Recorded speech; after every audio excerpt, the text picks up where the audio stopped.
We're going to be meeting up with Laureen today, who's going to kind of walk through and kind of do an update to see where we are with our LEED point criteria.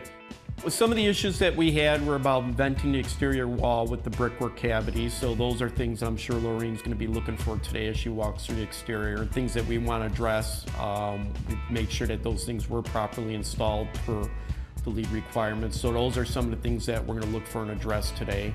And the other things is how we'll handle water management and a few other options.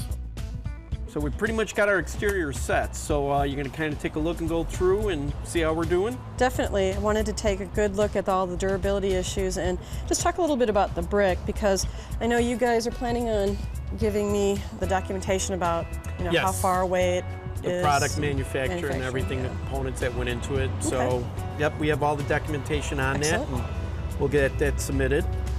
Perfect. And then the same for the stone. Yes. That'll be something else that we need. And then I did a quick walkthrough before on the downspouts. We're planning on capturing everything, right? Yes, all the downspouts will be captured for the cistern and back. We have one in the front here that's going to be going to a rain garden that we've got pretty much right where you're standing. Oh, lovely. Yeah. All right, let's go take a look at these weep holes and how they were flashed. So we're basically using the same brick vent we use at the top as a weep as well. Right, so the entire cavity is vented. They're pretty clean, that's good. And they're, for the most part, they're unconspicuous, so it doesn't draw attention to it or make it look any different, so. Yeah. Wait, in hindsight, I kind of wish the manufacturer made one that was the same color as It would our be mortar. nice to have That'd it be where nice. it reads, where it blends in, or it looks like a true mortar joint. Exactly. But it's still, like you said, take a step back and it's hardly noticeable. Oh, the control joint is in a good spot. It's nice that it lines up with the window.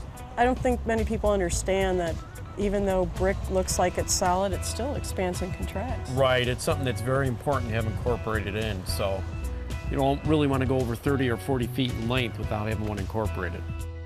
Right now it looks a little bit unfinished. They'll come back and they'll caulk it so it kind of blends in, so it won't be an open joint, but allows for the expansion and movement. So this is a very long length of house on this side. So Exactly.